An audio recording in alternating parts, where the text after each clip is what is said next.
morning to you and convivial greetings, fellow Zimbabweans, Africans, and citizens of the world. Welcome to the press brief from the Citizens Coalition for Change caucus in Parliament. You know that after the assault to the authentic opposition and the democratic forces in this country last year, it became inevitable and natural that we gave birth in January to a new political baby, the politics of our country, the Citizens Coalition for Change, stewarded by our champion-in-chief, Advocate Nelson Chamisa. The intention and central objective of the Citizens Coalition for Change is to attain political power in our country and govern differently, and more importantly, to change the concrete lives of our people.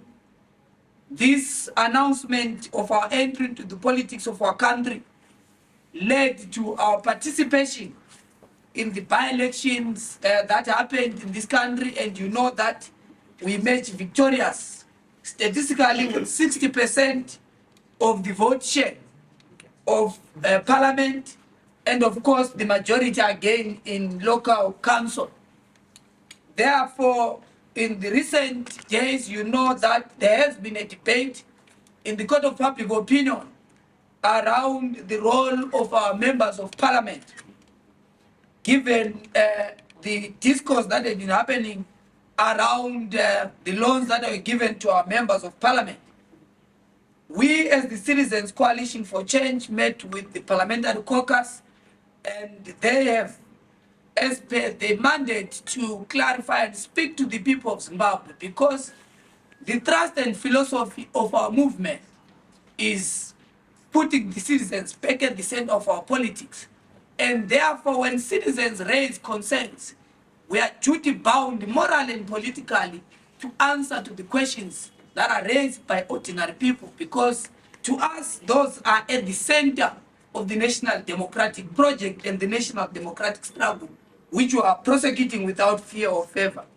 Therefore, I will invite to the podium our Chief Whip of CCC, Honorable Mtsame, to address the people of Zimbabwe and the media. And then after that aspect, tradition and protocol, I'll take questions so that we clarify. Honorable Chair.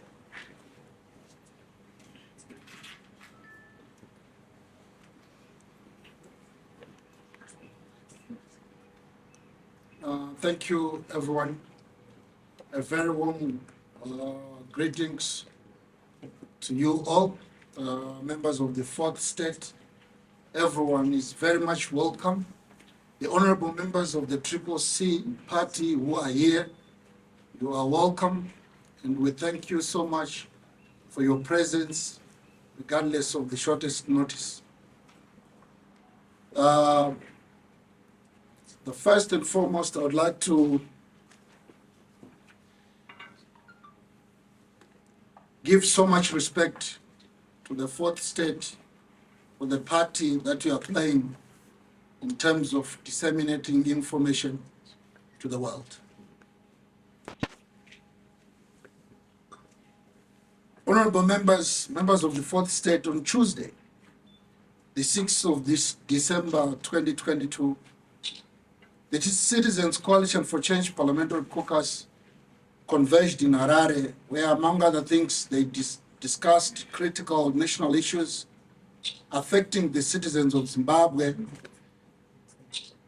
Chief among these were the deteriorating situation of our economy, the 2023 national budget, the power shortages in the country, and the plethora of vicious legislation proposed by the ZANU-PF party. We also discussed the much publicized the US $40,000 loan granted to members of Parliament.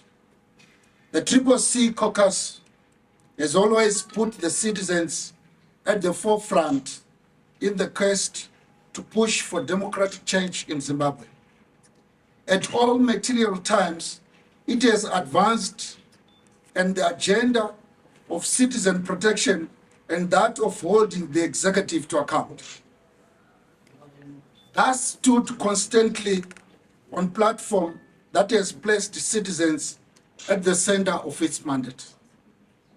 We acknowledge that the citizens has right to question and to oversee conduct, omissions, commissions of those that it elects into public office. In this regard, we therefore welcome the intense public scrutiny around this issue. Critical to the situation we find ourselves in is the important question of the role of Parliament. Parliament plays a critical role of making laws for the good order of Zimbabwe. However, as the third arm of the state, its most important function is that of holding the executive to account and, more importantly, demanding accountability over the use of Zimbabwe's resources. Despite this important role, the executive has over decades systematically debased and weakened the role of Parliament. Parliament has been underfunded and Parliament has been treated as a constitutional inconvenience by an executive that is not accountable and is not prepared to be held to account. Whilst Parliament as an institution has been incapacitated through underfunding, the whipping system, and the constant recalls of the Member of Parliament, herself has been incapacitated and devalued by failure to put into place terms and conditions that allow her to properly execute her duties. In other countries, the MP is capacitated by the provision of a constituent office, research assistants, research budgets, computers, a decent income, and other accessories that enable her to execute her job. Sadly, that is not the case in our country, motherland Zimbabwe. In a proper economy, MPs should decently be remunerated to enable them to carry out the important task of representing the citizens that they are privileged to serve. Sadly, in Zimbabwe, that's not the case. On average, up until September 2019, the average salary of an MP has been reduced to the equivalence of about USD $60 per month.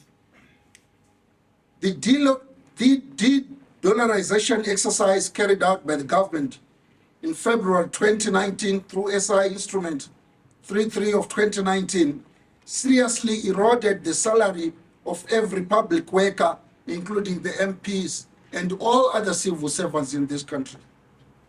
In September of 2019, during the debate of the supplementary budget, MPs managed to extract some increase to all public workers in Zimbabwe. The most significant was the raising of the tax threshold to 900,000 from 300,000. The answered reports will show massive amounts of money being pushed to the votes of health and to education pursuant to pressure from the members of Parliament.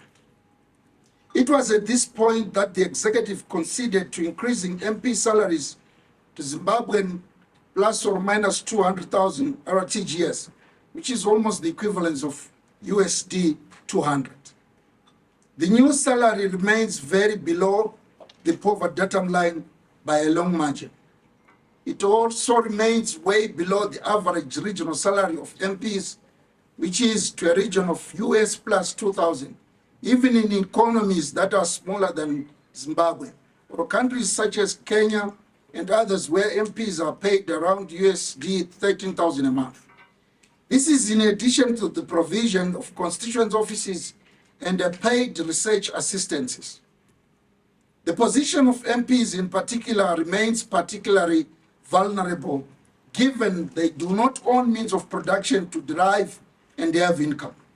They face the onslaught of well-resourced opponents which had access to state resources that include command agriculture, Mvudza, the mines farms, the tenders, and other centers of loot. But despite this, they have remained constant in providing community support in the form of school fees, funeral assistance, and other social challenges of failure created by the crisis of leadership in Zimbabwe. One of the key issues that came up for debate in September was that of housing. Most MPs reside out Harare and are ordinarily housed in hotels.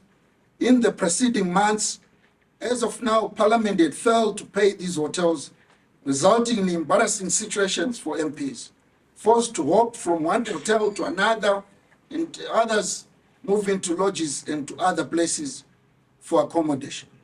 It was in this constant context that a housing facility was raised.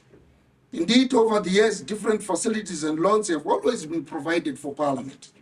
The most common of these loans have been vehicle loans of up to 60,000, in some cases 55,000, 50,000, depending on the portfolio that the honorable member holds.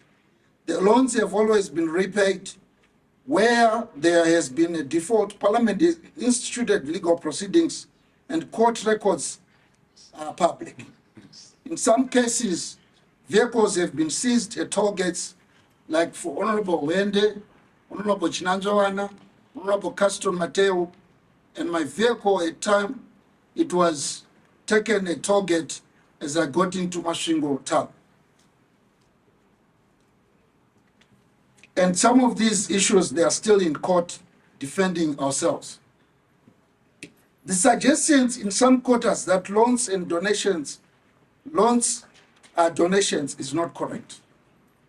In the midterm supplemental budget of September 2022, approved in September, provision was made for a housing vehicle loan of about USD 40,000. The loan was understood as genuine part of the MP's welfare. The loan is therefore not a surprise executive instrument, but one that went through the due process of appropriation as is provided in our constitution of our country. It is not discretionary issue or an executive gratuitous gesture, unlike grants granted to ministers and deputy ministers. The loan is not new and it's not a new one. In October of 22, MPs were made to sign binding loan application forms, which they executed. In late November, Parliament made partial disbursements of these loans. The loan in question is above board. The loan is is no excuse for state failure or the deplorable state of public service. It is no excuse for 42 years of mean management and misallocation of public resources. And most certainly, the loan cannot bribe or derail a cause that is for us. We therefore reject the equalization.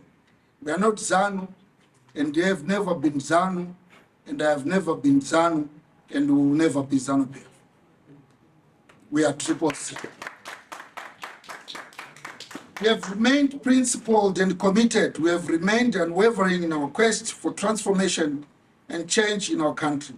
We have faced dictatorship and its billions of dollars weaponized against our people. We refuse to be sidetracked or seduced into agendas that have ulterior motives. We believe in our leader, the advocate, Nelson Chamisa. We have no doubt there will be change in our country, and we will stand forthright through thick, through the storm, through hell, through everything.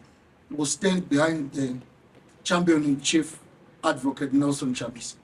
Thank you very much.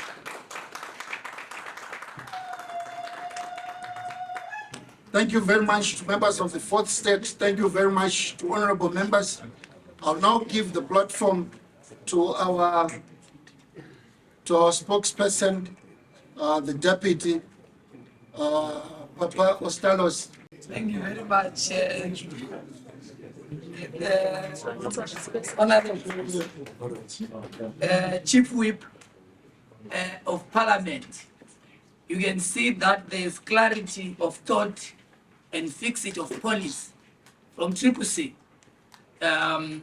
We've had a communication problem And as an alternative government, we take procedures. That's why we've been doing this engagement, members of parliament, so that there's clarity of what transpired, because that has been the missing link in the discourse around the issue of the loans to parliament. And thank you, our chief whip, for clarifying the position, and that our members of parliament remains very clear in terms of the mandate. So we'll take a few questions and we'll share the statement with you so that you can be able to give reference.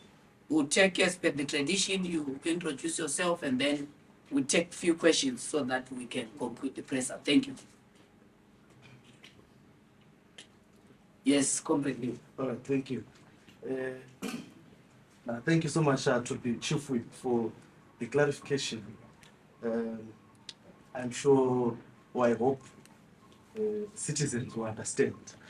Your position now, Chief Whip, seems to be against what the President of CCC, President Nelson Chamisa, had said in a video which has been shared countless times on social media, where he said this was unethical and should not be done, and CCC MPs should not have signed those papers. This is what the CCC president said. It is on video. In this instance, you seem to be defending, if I'm not losing, you seem to be defending the move to get the 40,000. May you please give us a clarity there? May you please just clarify whether you are not going against the president? Thank you. Any other question? Yes. Thank you so much, Spokes. I have two questions. My first question is, Chief Whip, do you think the CCC president has become soft to the members of parliament, and if the members of parliament were told not to receive that 40K, were they going to listen to the CC president? And my last question is, seeing that we are only a few months before the next general elections, if the MPs had collected the 40K, how then do they intend to pay that money? If it's a loan, how do they intend to pay back that money if most of them, are not coming back in parliament next election? Thank you. Thank you. Londo. Okay, my question to the Chief Whip will be, some of your critics have argued that is it not better that you take some of the funds and share at least with your party a certain percentage of the funds or your citizens, so that at least there is some form of equality, given that some were arguing that it's abuse of funds? Are we going to see some of the CCC MPs contributing to the party, given your financial situation? Okay. Just to add on to Mlo's question, just a confirmation: are these personal loans? Because there are expectations from the public for these loans to be used in certain ways, maybe in terms of development of service delivery. Are these personal loans, or this money that can be used for anything? Okay. So I think those are all the questions.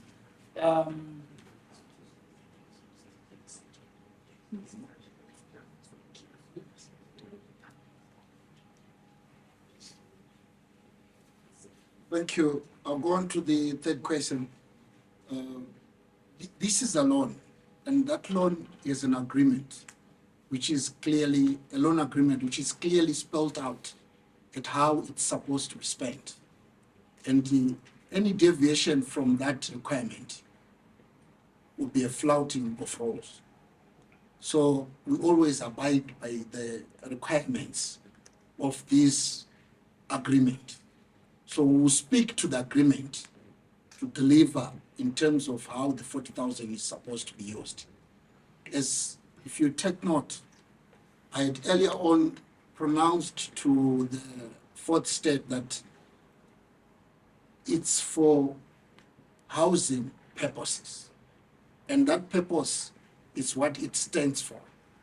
An honorable member is supposed to take that responsibility to have access to a house. and it will serve that. And as the CCC will make sure that our honorable members will stick to the requirements of the loan agreement. Then on the other two, I'll give that platform to the party. Remember, I'm not an independent chief whip. I belong to a political party. And on other matters, the party has to play a role. And that's why I'm here after all this outcry. Thank you. Thank you, Chief Whip. I think there's clarity. Leo, you asked a question around the president speaking. You understand, Leo, that the president is a visionary.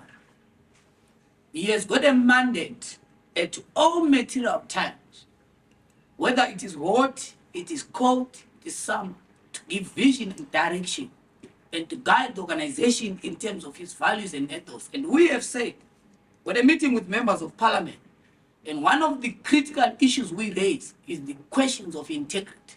That's why we took it upon ourselves as CCC to say, first thing we must investigate. That's why we called the chief whip, we called all our members of parliament to say, you explain to us, to say what happened, right?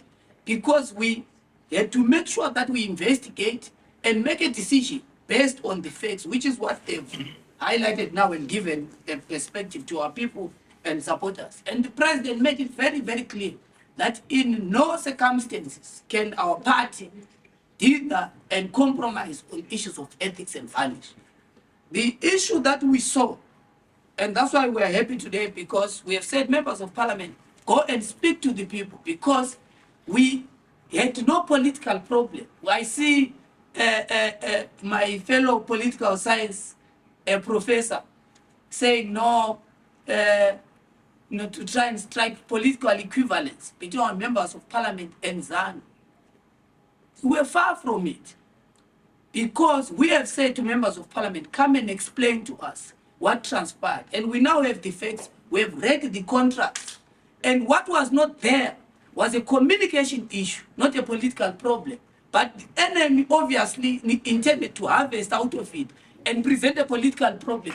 One of it, you know it.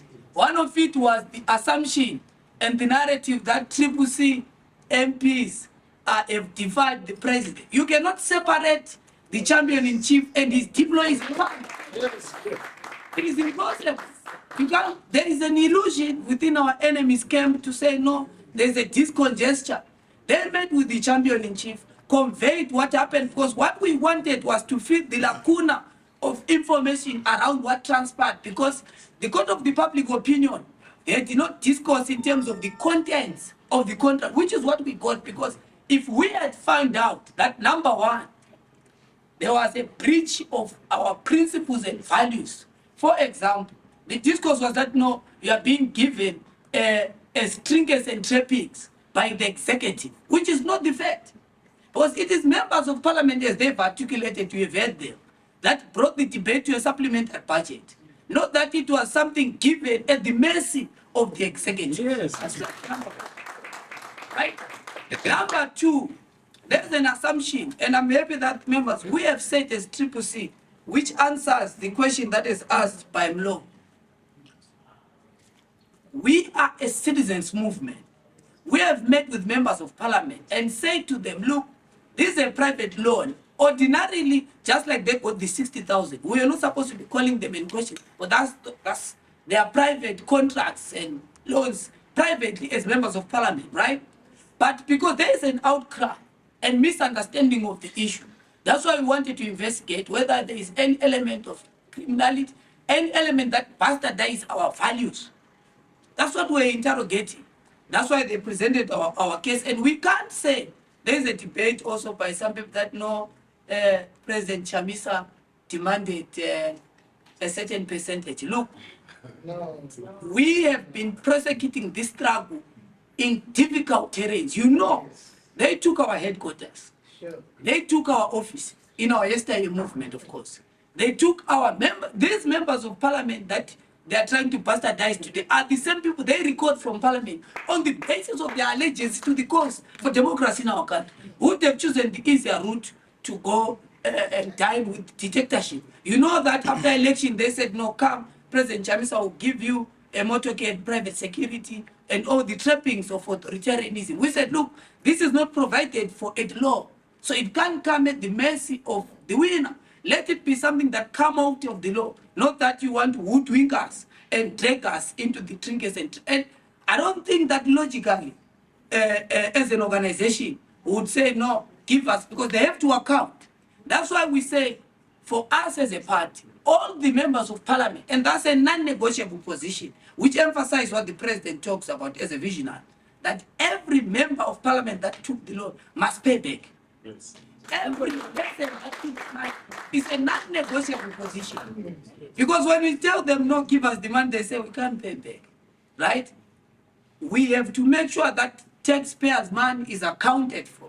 There's a big debate in the politics of our country. Just right now, we're working on our policy response to the load shedding crisis.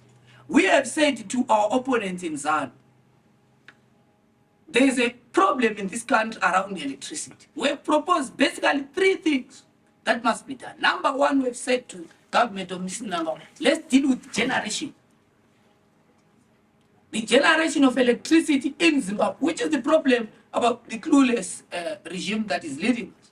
We have said, number one, let's build Patok so that we increase capacity generation to our country. Number two, we have said, let's build small hydroelectricity power stations in places like Manicaland and let's harvest wind energy.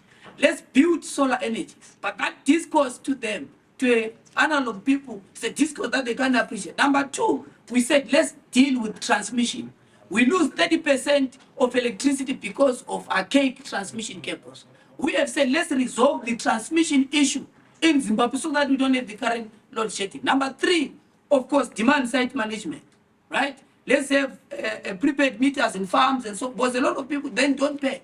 So these are issues that we are tabling. And to the people of Zimbabwe, we think these are more important national issues that we must be discussing to say, how do we rescue Zimbabwe from the current crisis? Because we can't industrialize without electricity.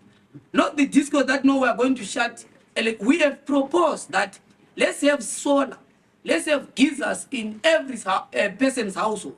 It's a proposal that we put in our blueprint on how we want to transform our country. And of course, the last issue is development and urbanization of rural areas. Let's electrify rural areas. It's possible. We have proposed these issues, and we think that's an important national discourse and the conversation that must happen.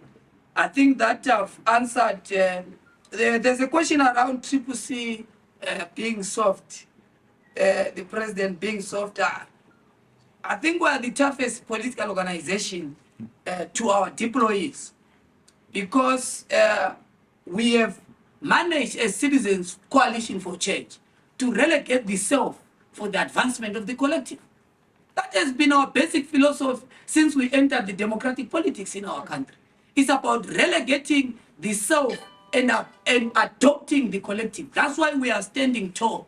And I don't think that to anyone in the opponent's camp who think that you can hoodwink and cajole our members of parliament through trappings. I think that would be a mistake for those that strategically think that's the issue. Because we have resisted different temptations to join the grave trend, because we have remained true to the values of democracy and fight for freedom in our country. And our values remain values of justice, freedom, and solidarity. That's why we've said, let's respond to the people so that people understand that the democratic trend is in trail. Our members of parliament are clear in terms of the purpose. In actual fact, there will be a debate. You go to parliament, you will see more vigor and vitality from our members of parliament in terms of questioning power and making sure that they do their constitutional duty of making sure they do executive oversight. Members of the fourth estate, fellow Zimbabweans, Africans, thank you very much for coming to our press conference. Okay, there's a burning question here. Yes, yeah. Thank you so much for this and giving us time to engage as we get to understand what is happening in Parliament and outside. Now, I think the fear or the worry had been or is within the public, online and offline. Parliament has in the past forwarded loans, be it to MPs, cabinet ministers, or top ZANU-PF officials in the past. You will remember the farm mechanization program and how it went about. And as a result, we have seen people or those who benefited openly declaring that they are not going to pay back that which was forwarded to them. Now, what guarantee should the people have that these loans will be paid back other than what we are doing here? Thank you. Your point emphasizes the animal farm politics in our country. You will never hear that from the democratic forces, because at the present moment, the honorable member was referring to some of our members whose automobiles were taken in toll gates, people going back to court. You only hear that from people who benefit from impunity, and most of them are from ZANU-PF. Because we know for a fact that some of them won't pay back. We have said as CCC, as our condition, that everyone who has taken must make sure that they fulfill the obligation as prescribed for by the law. It's an important conversation we've had and a binding resolution of the party, that everyone must make sure that they stick to what is in the contract. That's a decision. And anyone, and I can assure you that no member of parliament from our side will have difficulties. In fact, we have such kind of privilege that you are mentioning, that no, they'll go out and boast and say, no, we're not going to be paying back that money. It's the problem of animal farm kingdom politics in our country, which is the culture of impunity and the creeping sense of entitlement by ZANU, that we can take from taxpayers' money and not pay back. It's one of the reasons why we're in politics, so that we change that. You get from the public, you pay back. You get from taxpayers' money, you pay. It's as simple as that. And we must make sure that there's a culture of accountability, which is what we represent. And up to this present moment, we have lived to all of our promises, we have lived all to our obligations. If that was not the case, I can tell you all these members of parliament will be in prison, because every day there's a department dedicated to look at any element of criminality from our champions in the Citizens Coalition for Change. And they have remained clear in terms of that particular aspect. But it reflects the challenge of our politics that the other side has law in their side and abuse of the same. Thank you. And then, Honorable Sports, sorry, is this the right time? Right time to For Parliament to be dishing out loans to about 210 or plus? we think that it's not the right time for government to be giving such amounts of money to ministers when there is no drugs in hospitals.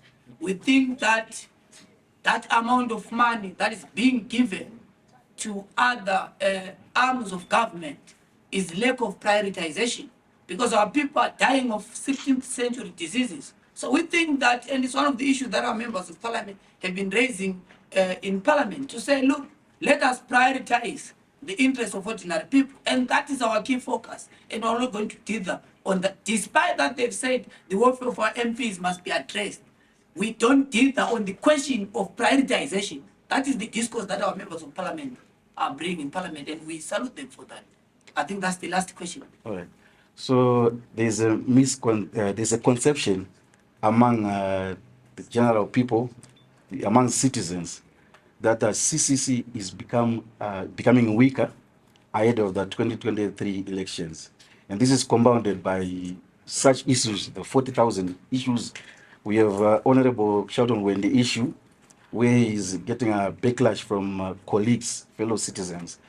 So going ahead of the 23 elections, what's your take? Are you becoming weaker? We have seen so much going on around the past elections, and this is quite proving to be a weaker CCC going into elections. I think that in ordinary opposition movement, that would have received such blows as us would not be existing. The intention about ZANU was to destroy the authentic opposition. We have remained standing. And I can assure you, as I conclude, that the launch of the Citizens Coalition for Change is going to answer that question. Not qualitative, because the debate you are raising is qualitative, but the launch of CCC and our home stretch campaign to 2020 elections answers decisively and quantitatively the question of who we are in the politics of our country.